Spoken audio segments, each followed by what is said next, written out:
Hello from Disney's Animal Kingdom. We are here today on what is actually the park's 26th birthday and also coincidentally Earth Day. We're here to check out some new snacks for the celebration, and I'll also be dishing on some things that I think Animal Kingdom needs to improve on. So let's go eat.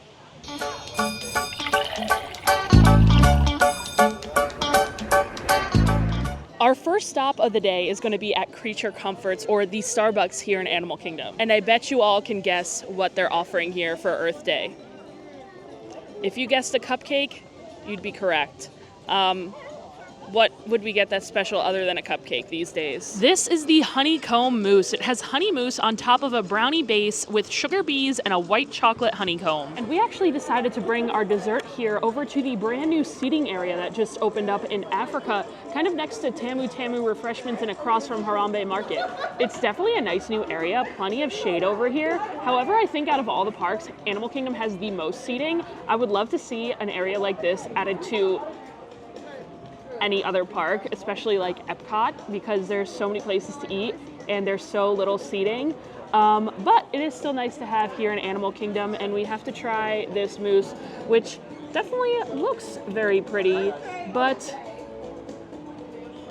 I just could do without all the cupcake-like desserts. All right, let's cut into this. I feel like this is like a knife. I feel like I need a knife for this. Oh my gosh, it's very, very, very, I guess cold, since it was in the refrigerator section. Let's try it out.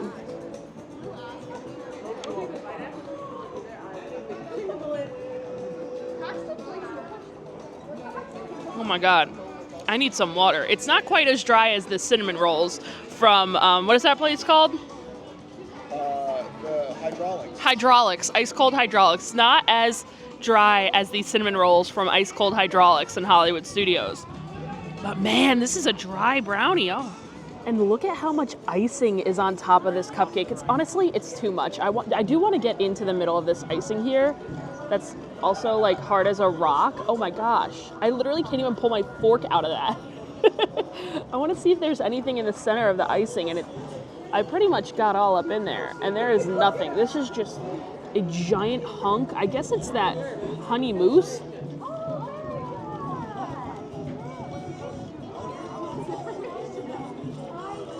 It tastes like buttercream frosting. Giant hunk of buttercream frosting on top of a dry brownie. Honestly, pretty close to a 0 out of 10. Right, I got this for you. Oh, thank you. Thank you so much. Is this like an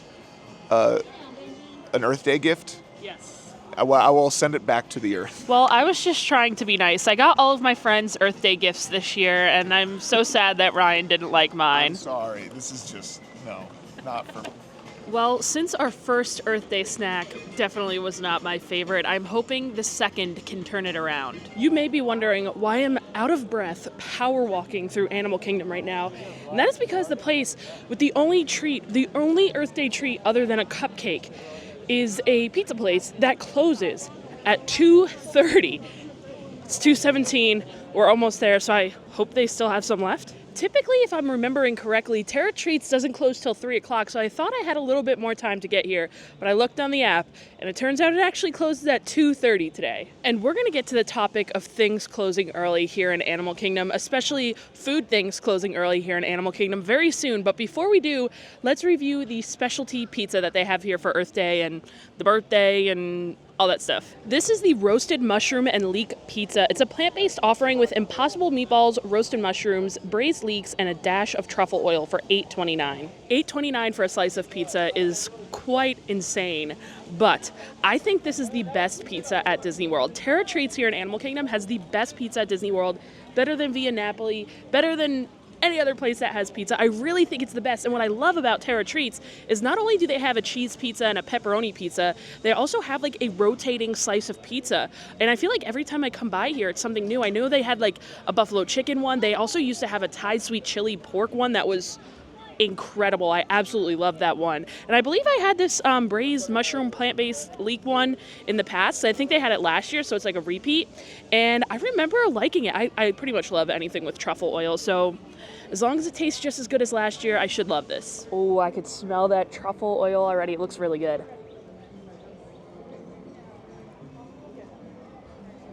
That is some good pizza. The plant-based Impossible meat on there is super flavorful. I always say that I pretty much love all like plant-based meats, and this is no different here. When a plant-based meat is done right, it just hits the spot. I love the flavor of the mushrooms with the leeks in there, and of course that truffle oil.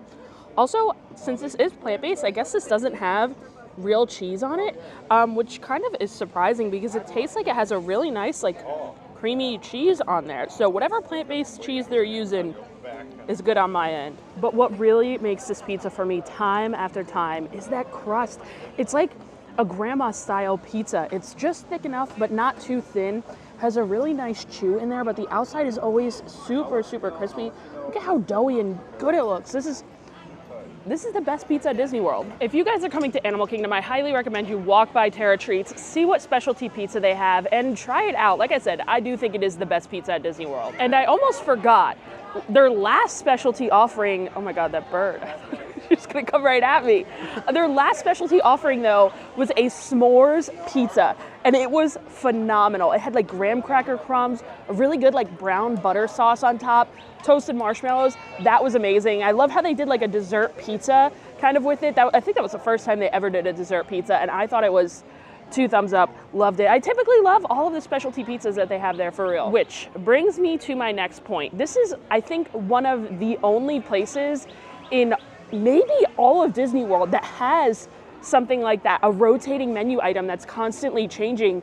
Here at Disney World, we really don't see that often. Now, Disney parks that they do rotate menus at fairly often is both Disneyland and California Adventure, as well as, I guess, Epcot. To be fair, those are all 3 very heavily local parks, in my opinion, and those have menus that switch out all the time, whether it be a food and wine festival, any type of festivals going on. So I feel like, honestly, if Animal Kingdom did that, they would highly, raise up the bar when it comes to, locals attending their parks, as well as, people that go on vacation to Disney World very often, and honestly, sometimes skip Animal Kingdom when they're on vacation because they're like, well, there's nothing new.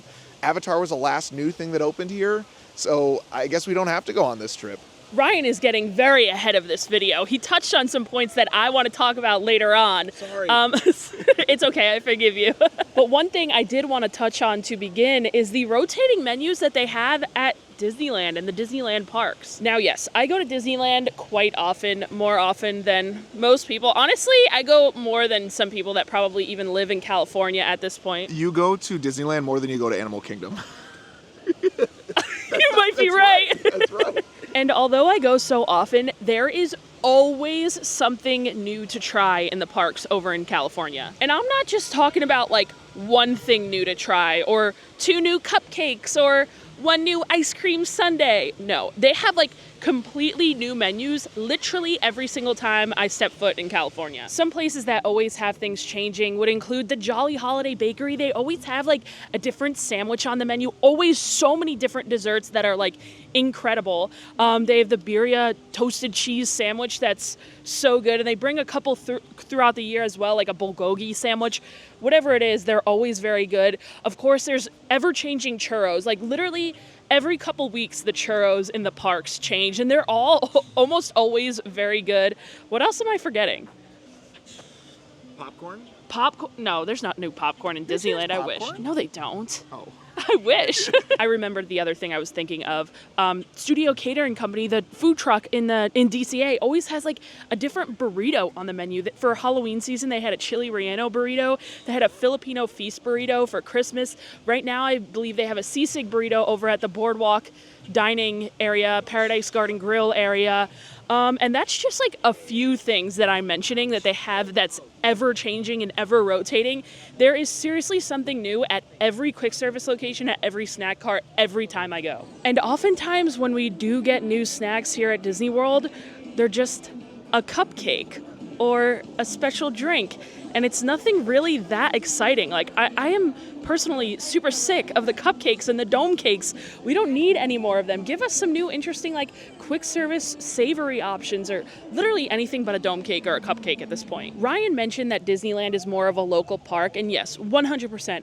More people are coming from around the entire world and just in our country here in the US to visit Disney World. It's more of a total vacation destination. So a lot of people that go on vacation to Disneyland are locals. Of course, you have some vacationers thrown in there as well, though. And in order to keep all the locals coming back, Disneyland is always changing everything to keep things new, to keep things interesting, to keep the locals buying more food in the parks, because the locals are so dedicated that they want to try everything, and they know that they've got to keep them coming back by doing something different. So that's my thoughts as to why the menus at Disneyland are always changing and always different. And I think they think that the people here at Disney World that are like coming on vacation just want to get the classics, and they don't put as much thought or worry about the detail as much when it comes to the food here at Disney World, which is very sad for a foodie like me. And while yes, we don't have that many new and changing foods in the Disney World parks, my favorite Disney World park to eat and drink in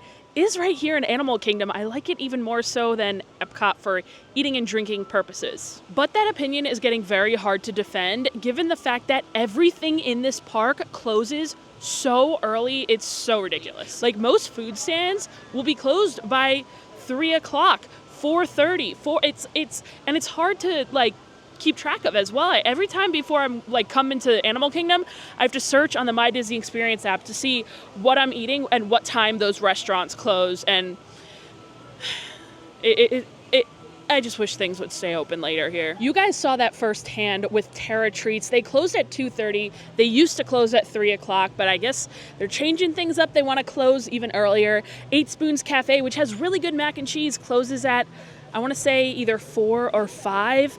I believe the only quick service restaurants that remain open past those times would be Flame Tree Barbecue and Satuli Canteen. Harambe Market closes at 3, or maybe even earlier by now. Kusafiri, they all close. The flower just fell right on me. They all close so early. Like, literally, the only 2 places to eat here after 5 o'clock are Flame Tree and Satuli. And now we are walking towards Dinoland, which is going to bring up like my next point that I wanted to talk about, because Dinoland USA might be under construction and might be changing very, very soon. And who knows, with those changes, maybe the park will start staying open later.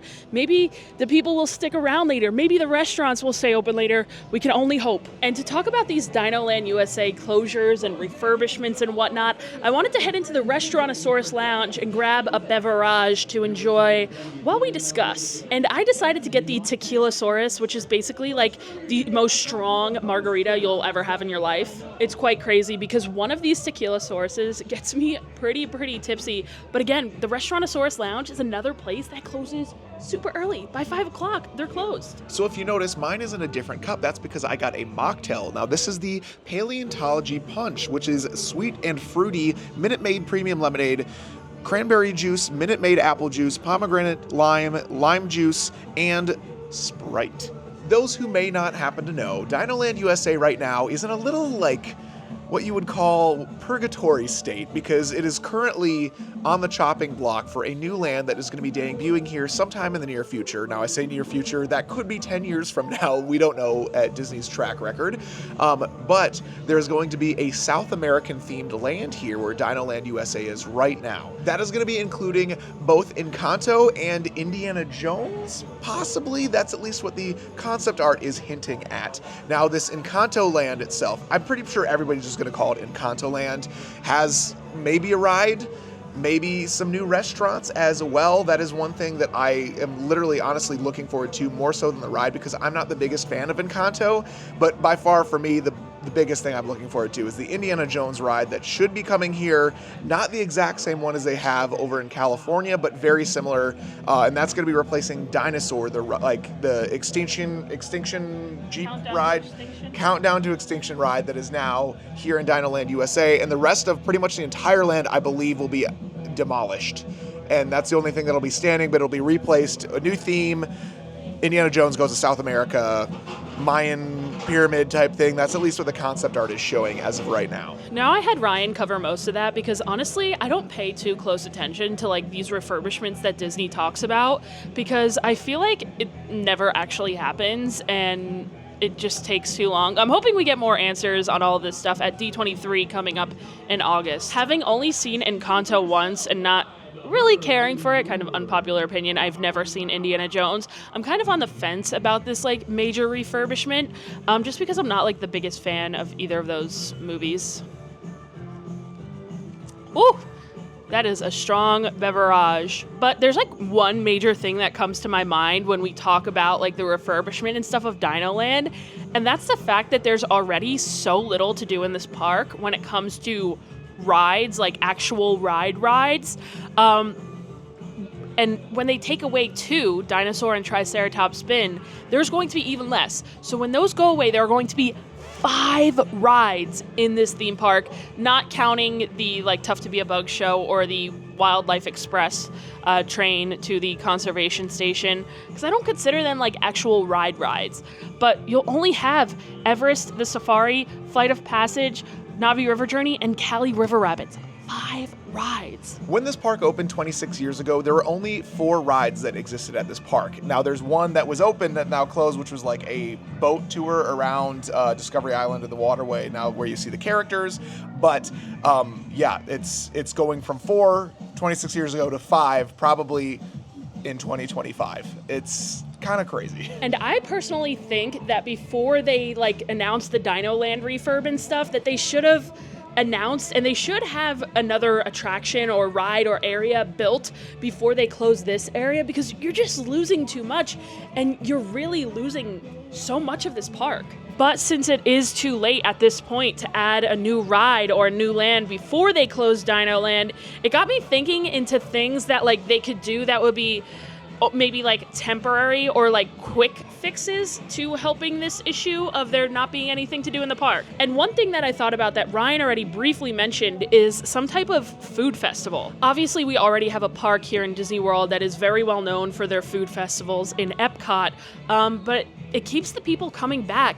Everyone loves the Epcot festival. Some people even come back like 4 times a year to hit all of the different festivals in Food and Wine, Flower and Garden, Festival of the Arts, and Festival of the Holidays. I think adding a food festival to Animal Kingdom would bring a lot more people here and give people that are already coming like something else to do to kind of make up for the lack of rides. I mean, for God's sakes, this is the largest park out of any Disney park. It's not like they don't have the space to be able to like put in a food booth in this corner or just like build out a little bit more. Can you imagine a food booth you have to go through one of the like safari treks to get to? So they would actually get people to that back side of the park. It's not a bad idea. So that kind of got me thinking then on top of that of what food festival that I would like to see. And something I thought of was kind of like a Lunar New Year festival that they have over in DCA in California. They have a Lunar New Year festival. And since we do have a whole Asia section of the park, we could have something like a Lunar New Year festival. I think it would fit really easily, and I also love Asian food. Another thing I was thinking about was maybe a festival kind of like in the summer between Flower and Garden and Food and Wine. I'm not really sure what they would have at that festival, but I just felt like it was a good time. Let me know if you have any ideas for that one in the comments below. See, Krista did not preface me to what she was going to be saying in this, and you should have seen my face when she said the Lunar New Year Festival coming here to Animal Kingdom. I think it's a great idea, especially because the Asia area of the park is like going from the like bird show all the way to like where the Nemo ride is, and they have a massive space of a like stadium seating that they could use for seating for this food festival. Maybe they could somehow put some type of like, I don't know, like you could have, I don't want to spoil a show in that area, maybe a Lunar New Year parade that happens on the water. Maybe some vendors that are having all this like Asian street food going up and down these as the show's going on. I think that would be wonderful. And while yes, we have the whole Asia section of the park, I think this festival could totally like expand to even the whole rest of the park. I would like to see food booths everywhere, like Ryan mentioned back in the trails. I think that'd be really fun. But just have like the majority of them in the Asia section. Like you said, there's so much space. There's no reason why they couldn't do it. Obviously, a food festival is something that I would be very excited about, and I think other people would be really excited for it too. But there's one big demographic that this park would not be like geared towards, and that's kids. And I think something very small that they could do and that they could do in time before they have to close Dinoland is just add a splash pad. It just seems like something that would be so easy that kids love, and Animal Kingdom feeling like the hottest park out of all of them, I think it could help. Okay, so we've talked about food that could be added to help the Dinoland closure. We've talked about a mini attraction in the splash pad that could be added. Now let's talk about some entertainment that could be added to help with the closure of this whole land. We'll start off with the easy stuff that they could add or add back, and that's the entertainment that used to be in Pandora. They used to have like a drum show over in Pandora, and then they also used to have a Pandora utility suit show over by Pongu Pongu. They, I am assuming, still have all the costumes and all of the stuff for that, so I feel like that'd be an easy fix just to add a little like something else to this park to bring some more life into it. One thing that I'm a little surprised is not coming here to Disney's Animal Kingdom while they're constructing this brand new land is the Encanto Show that they're debuting on, I believe, June 10th over at Epcot in the brand new Communicore Plaza stage. It's an Encanto Show that is going to be a sing-along. Basically, from what I've heard, it's going to be like the Frozen sing-along at Hollywood Studios, just minus the screens. I don't know. I feel like it should be here. That would prep all the people to be like, oh, you want to see Encanto? You have to go to Animal Kingdom. It's like literally prepping for the future of this park, being like, hey, this is what you're going to expect in the future. You could see it now, but, you know, in the show they could even tease, oh, you know, my family will all be here as soon as whatever. Like, that would be great. That would be great. And those are two ideas for some new and brought back entertainment, but I do have a third idea, which would also be kind of like brought back entertainment. But the fact that Animal Kingdom does not have any type of nighttime show or parade right now is crazy to me. You need to have, I feel like every theme park should have both a nighttime show and a parade. I understand why Animal Kingdom doesn't have a nighttime show because of the animals, but they could do something like Rivers of Light, bring something like that back, or just give us a parade. Disney World needs more parades. Festival of Fantasy ain't cutting it for me. I feel like they could do some type of parade here in Animal Kingdom that would get people coming here. I know I'd come to Animal Kingdom to watch a parade, and all these things would also get people staying in Animal Kingdom so much longer because, like I said, it's considered like a half-day park. And while we're over here, I don't know if you remember Primeval Whirl that used to be over here before they demolished it over 2 years ago at this point. But why are they not starting the construction of the Encanto House, which on the concept art is clearly going to be right here? Why have they not started that already behind these gates that literally they're just storing probably, I don't know, bulldozers or whatever else, preparing to get rid of Dinoland? And I don't know if I mentioned it before, I'm not a big fan of Dinoland. Get out. Bye-bye. One of the other things that was not mentioned previously is that with the closure of Dinoland USA, they're going to be dropping not only 2 rides, but also 2 different meet and greet spots with both the Chip and Dale like dino outfit meet and greet that's in the back that I think we've done previously, as well as the Donald meet and greet spot. They're like literally losing so much of the like what you would refer to as people eaters here at Animal Kingdom because it's literally not just the rides, it's the playground, I keep hitting my head on this thing. Well, after that long rant, I do want to mention that they also have 2 specialty drinks for Earth Day. Over at the Dawa Bar, they have the Wazi Waze, but it has sour mix in it, and I really do not like sour mix in drinks. It doesn't sound that great to me, so I decided not to get it. And then at the Nomad Lounge, they have the Pachyderm and the Pollinator with gin, bitters, soda water, a lemon wheel, and honey simple syrup. Neither of those beverages really sound that good to me, so you know what? I decided to skip them. But what I'm not going to skip is the dessert that they have here at Pizzafari, which they're also serving at Restaurantosaurus. Who's ready for another cupcake?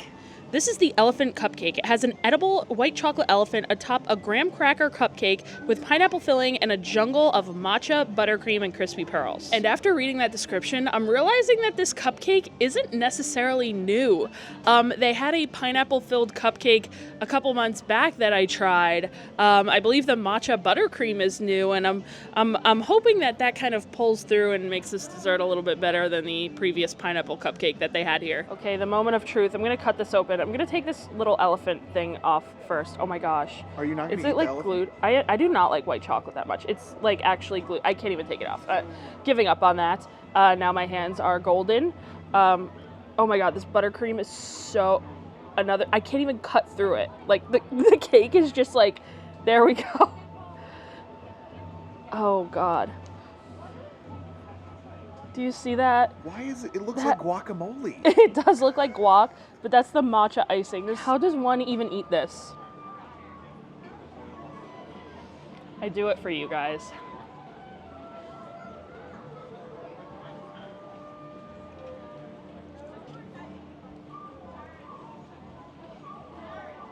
tastes like nothing. Like, it just tastes like plain buttercream frosting and a plain vanilla cupcake. I mean, the cupcake itself isn't bad. Here's some more of that pineapple filling. I want to try some of that.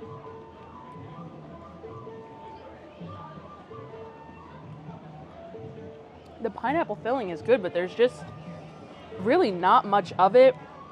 The buttercream is so hard that you can't even cut through it. You could barely cut through it with a plastic knife. The cupcake just disintegrated. I don't know. I am just so sick of these Disney cupcakes, if you couldn't tell. One thing that I've noticed about both Disney and Universal is that there's so many of these treats, like this, fall apart cupcake that Kristen just reviewed, that is so Instagrammable, and that feels like that's the exact motive of like why it was created in the first place. They forget the people who are taking photos of this have to eat it, and they have to I don't know. It just feels like it's very Instagram based and not YouTube based. Not that that's the only thing, but like, this is food that people eat. Why is I don't know what to say. Like, yes, the single photo of this great cupcake is great, but when people swipe on that carousel and they see that the inside looks like some expired guacamole from Chipotle. Yes, Ryan's definitely right. I mean, this photo would look great on Instagram. The cupcake itself is very pretty. They do a great job with the decorating. It's just like, it's too much, and the taste just is never really there for me. I mean, same with the dessert that we tried in the beginning of this video, the honeycomb mousse brownie from Creature Comforts. It looks great. I mean, if you post a photo of that on Instagram or something, yeah, it's a beautiful looking dessert, but does it actually taste good? Well, that cupcake is going to do it for us today. Thank you guys for hanging around. If you stuck all the way to the end through my rants and my rambles with Ryan, video is kind of a little different than normal, and that's mainly because there wasn't that much new food to check out here for Animal Kingdom's 26th birthday. And I'm glad I could let you know some things that I think this park could work on. Thank you to my Patreon subscribers, Angela, Ashley, Barbara, The Calcanes family, Catherine, Lindsay, Misty, Shelby, Adam and Jen, and Brittany, Karish, Chelsea, Carol, Daniela, Marcel, Dante, Dustin and Nancy, Emily, Ethan, John Paul, Christina, Leah, Tori, Lisa, Martell family, Michael, Pickle, the Latham Thomas family, Tracy, Wayne, Jermaine, Eric, the Weaver family, Stephen, Andrea, Jessica, the Leibowitz family, Abigail and Robin, Jamie and Andrew, Diane, Julie, Eleanor, Johnny, and Carrie. Make sure you guys let me know down below in the comments what you guys would like to see coming to Animal Kingdom, if you agree or disagree with any of my opinions. Again, let me know down below, and I'll see you guys next time. Bye.